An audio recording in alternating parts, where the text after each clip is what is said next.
Good day, all. Greg here, the guy who restores classic laser shows. I'll take this opportunity here in the May of 2026, in which the McLaughlin Planetarium is sadly being demolished, to talk a bit about my recollections, talk a bit about my memories of the McLaughlin Planetarium and my time there performing the laser shows. I looked through my stuff to find a few artifacts to share, and here's a little sketch I did at some point of the building. This is the building's being demolished at this point. Here, over on this side, there was a gift shop that around 1980, I never saw that gift shop opened, and I don't even really remember what it had. A few items displayed in the window that supposedly you'd be able to purchase there, but the shop was never open. And over on here was where you'd buy tickets, and over here was ticket purchases, and there was a waiting area, and there was a staircase coming down, and a staircase coming down, and the shows would take place up here under the dome in what's called the Theater of the Stars. So you'd go in, you'd buy a ticket, and go up the stairs, and there was like a reception, there was a waiting area over here that had some display cabinets, glassed in, locked display cabinets, but it did have a little tiny, beautifully crafted model of the star projector, which we'll talk about almost right away. It was in there. I don't know whatever happened to that. So the audience would go up the stairs into the waiting area, and the show that was happening at that time would end, and the people would come down one staircase and exit. And then when the theater was empty, the next audience would come up the stairs and enter the Theater of the Stars. And entering the Theater of the Stars was just a magnificent experience. The dome would stretch high up into the air, high above one's head, and your eyes couldn't quite tell how high it was, but it was like being inside a giant ping pong ball. It's just an enormous and awe-inspiring space. And in the center of it all was this majestic looking star projector, which was called the Zeiss. And now the McLaughlin Planetarium, it's a few years older than me. So during the 1970s and 1980s, the early 1980s, when I got involved with the planetarium, I was quite young. I was 10, 11, and in school we were given little assignments called projects. And of course you can imagine that I chose to do a project on the Zeiss projector. And here that little work is. I got a photocopy of this from somewhere. Now, the interesting thing about this is that I took photographs of the star projector. And this is rare stuff. Very few, it seems like nobody thought to actually take any photographs of it. And unfortunately, I don't have photos of the Star Theater to let you see that in all its size and expanse and glory. But I do have some close-up photos here of the actual star projector, which I don't think you'll find good photos of the Toronto Zeiss projector anywhere else. Quite an astonishing looking thing. I'll provide these photos on screen, but these, you see, there's, you can see what I'm looking at here.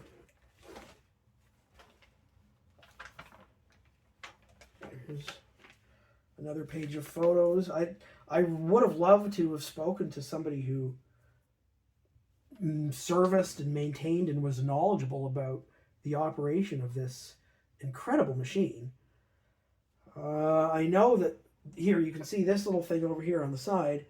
That was a projector that projected the Milky Way galaxy, and it was half full of mercury, so liquid metal mercury, so that as this machine gracefully rotated about its three axes, and sometimes you'd always have the light projecting onto the dome, and the mercury would block the light that would otherwise be shining into the audience.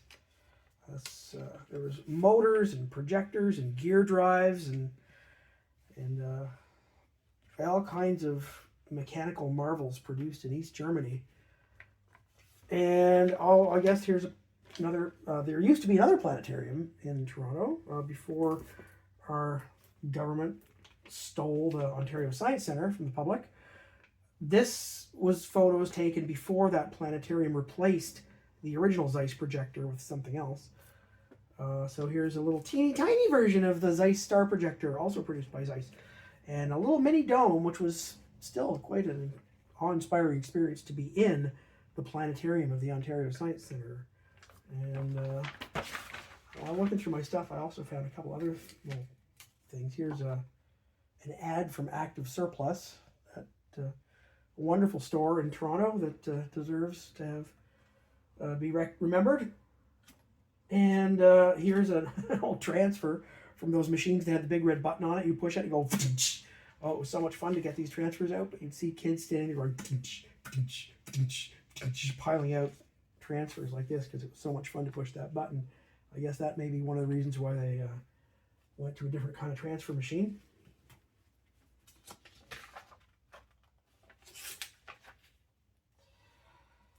So I'll tell you now some of the areas that I saw in this building, the McLaughlin Planetarium, that most people probably never got to see, except for the people who worked there.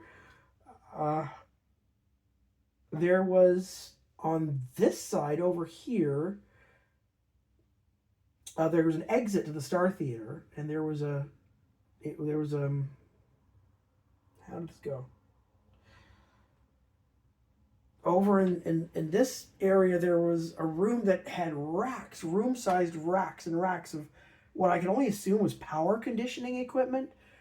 I don't know if it was for the Zeiss star projector itself or for all the slide projectors and other types of projectors that were located around the cove to provide different kinds of special effects during the star shows. That was a confusing and amazing room to see. I remember it even had what I guess must be like a little, what looked like two motors fixed together, one spinning the other one. I think that might have been a phase converter or something like that. There's racks of all kinds of strange looking equipment that I never had a good explanation of what it was for.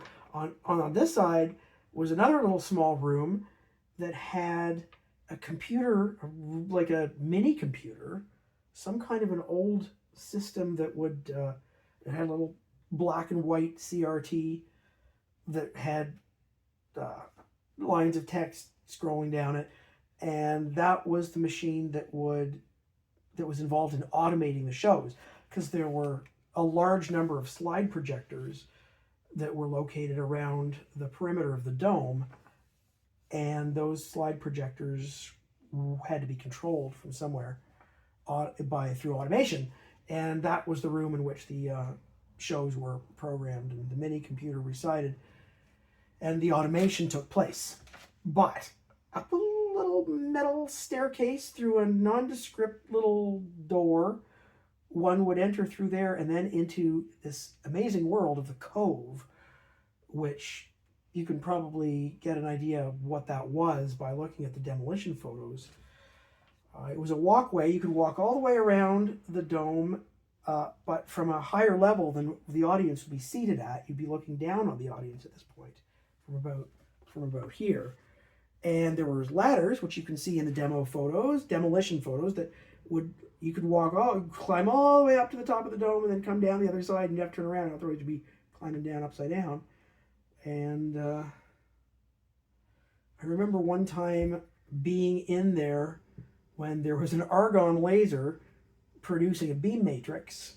I switched the laser on because I was the operator, and that was where you'd position the projectors and change trays of slides and align the bounce mirrors that the argon laser would produce a beam matrix in the planetarium during laser shows, during some of the later ones.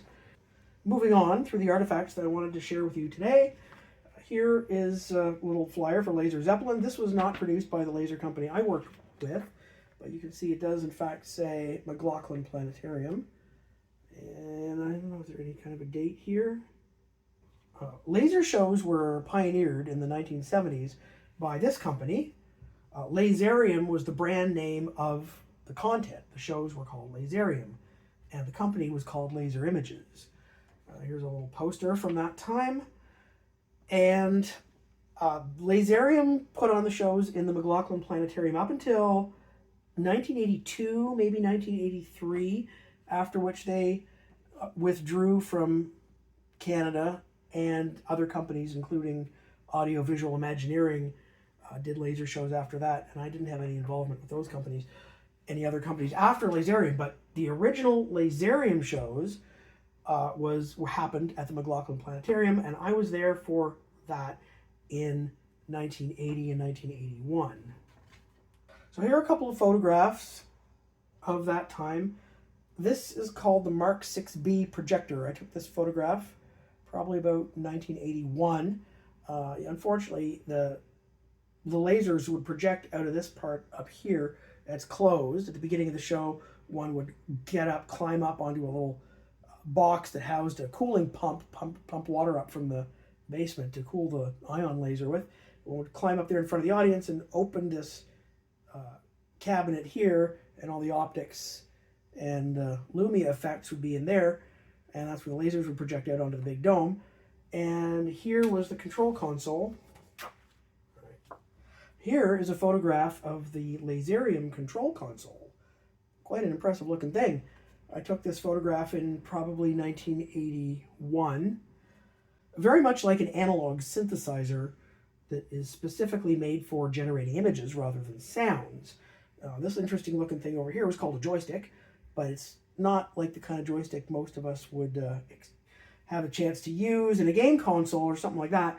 This is called a non-centering analog joystick, but even more than that, it's got a circular mask, so you could spin the joystick in a circle and have your images go around in a circular shape. My earliest visit to the planetarium would have been in the early 70s. I would have only been about 4 years old, and my dad took me there, and I remember this was before the bridge between the ROM and the planetarium had been built, and there was a display there that had scale models of the planets in the solar system. And to a 4-year-old, that was very impressive to see big stucco painted colored balls up in the air, and then this huge part of a surface of the ball coming up out of the floor, which was supposed to be the sun. And they also had in the visitors gallery big, like, I don't know, 4 foot, 6 foot wide plastic bubbles of various sizes, some smaller, some larger, with backlit photographs of deep sky objects. And I loved that. I only was there once, but I do remember that. I remember climbing on the balls. It was so much fun to scramble up as a 4-year-old on top of these big illuminated plastic bubbles that slide off. I don't know if that's what the intention was for the people who set up that exhibit, but that's how I enjoyed that when I was 4. Now, there was renovations at in the early to mid 70s at the planetarium that established the bridge, and my last visit inside the building took place in the early 2000s. It was still open as something called the Children's Own Museum. If that sounds interesting, it was less interesting than what one might hope. When I went there, and it was not the Children's Own Museum occupied the space in the planetarium that used to be the hall that had the backlit plastic bubbles with the photos of deep sky objects. It was a kind of a improvised hands-on kind of crafted, sort of like if you can remember what the kids park was like at the science center, it was way less interesting than that. It had like a wall with holes in the wall that kids could look through, and different textures of stuff mounted that you could feel, and little manipulative stuff connected to bars that you could slide things around, and nothing really all that impressive, although I can imagine kids visiting there, young kids, would have liked it, because it's very much like the kind of variety of materials that kids get to interact with in licensed early learning programs to this day. That's what the Children's Own Museum was about. It wasn't really that amazing. But I remember walking up the stairs to get to the Star Theater, and those doors were locked. You couldn't get into the Star Theater anymore. But you know how a smell can bring back a whole era of life? And just, I was standing outside that door, I could smell the Star Theater. And that brought back the memories. And that was the last time I ever was in that building. And now it's being ripped down. So, moving forward to the year 2020. So, moving ahead to the year 2020, I made contact through the internet with some of the people who worked at Laserium, people who performed laser shows in planetariums around the world for many years. Real laser rock stars, wonderful, brilliant, kind, and generous individuals who shared knowledge with me that I was very hungry for and had been for quite some time. Here's an example of some schematics remember I showed you this, I showed you the photo of this thing? Well, here's the schematics. Here's for an example, here's one called the spiral generator board. And here's one called the audio mod board. That's like right here. Spiral generator version of that I've built on breadboard is here. And here's one of the cycloid generators called the SciGen B, digital oscillator bank. This is just some examples of a lot of the documentation that was eventually provided to me by these wonderful people who worked at Laserium and were happy to share their knowledge with me. Not only that, a crate of the original shows on quarter-inch reel-to-reel tapes showed up in 2020, and that material was eventually given to me along with the equipment needed to transfer these tapes into digital, which I spent a couple of years doing. See, here's what is this show? This show is Laserium 79. Here's another quarter-inch tape with 4 tracks on it. Laser Rock Platinum. It's a great show. I've had a lot of fun restoring some of the numbers on that show. And these are just examples. There's about 20 of these tapes altogether. Here's a Rush show, Canadian band Rush. And that show, I've also enjoyed restoring some of the numbers there. Great music and great choreography on that show. These tapes have 4 tracks.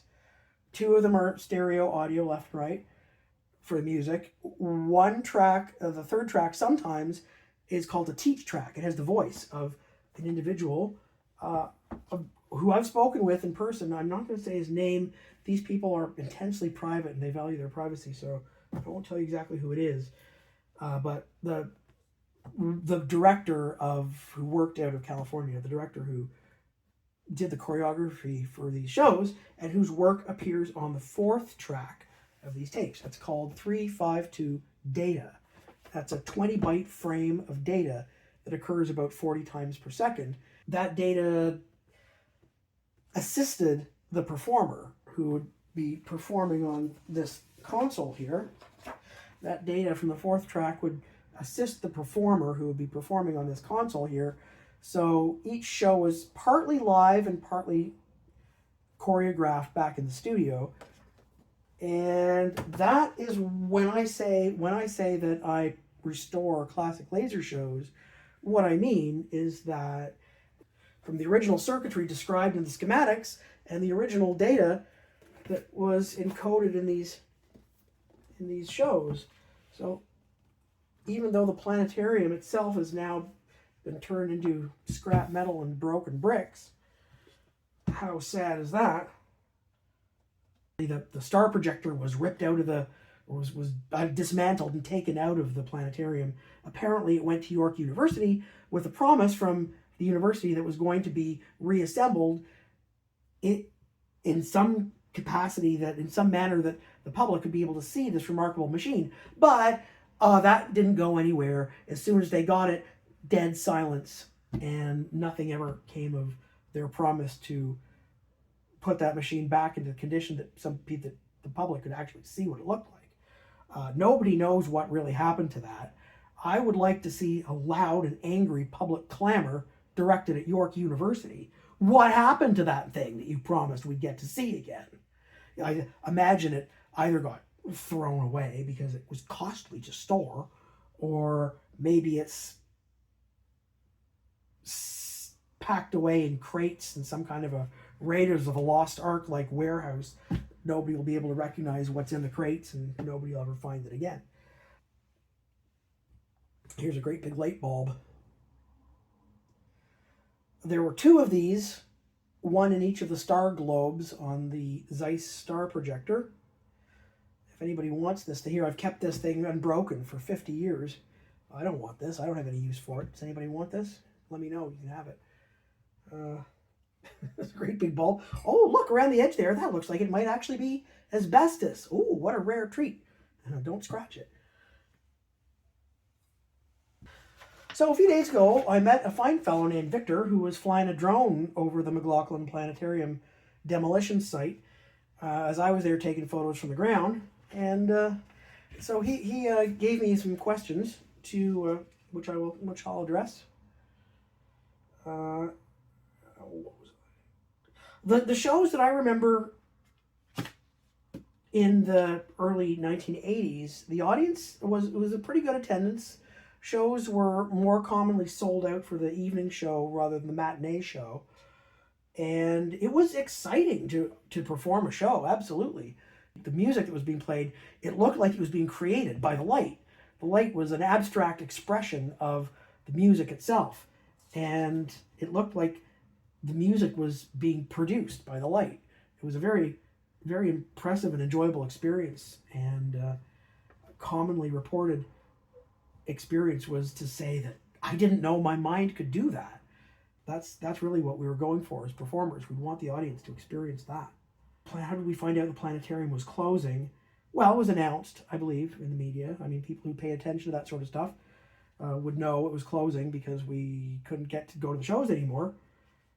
And yeah, it was pretty obvious that it was going to be permanent, I would say, when it closed, because as soon as it was closed, the star projector immediately got removed.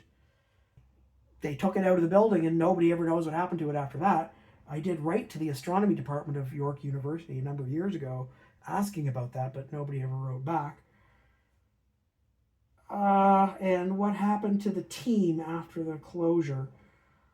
Well, I have some phone calls. I have some recorded interviews with one of the people that worked there who knew a lot of the members of planetarium, the staff, and the people who worked in the laser show, and the people who ran the planetarium, the educational aspect of that. I could look up those recorded interviews and find some information about the people that actually were involved at the planetarium at the time. But that's not going to happen in this video here. Although the experience of walking into the Theater of the Stars and seeing the immense dome and that marvelous machine that projected the stars, that's no longer available to people here in Toronto. Due to my work with the great amount of help and support from the online community of laserium engineers and performers, the early shows of the 1970s and 80s are here with me. This panel with all the dials and switches and stuff right here beside me, right there, where you can't probably see it because it's off camera, but I'll show it to you. You've seen it in other videos on this channel. This panel, the last remaining laser images Mark 6B console, I have that. It's right here. And when I received it, there was no circuitry connected to it. It was just the dials and the buttons. But I also got the schematics. The important circuits that generated those images have been rebuilt and exist here and can be played from this panel just the way they used to be. And that's it for today's recollections regarding the McLaughlin Planetarium. Thank you for watching.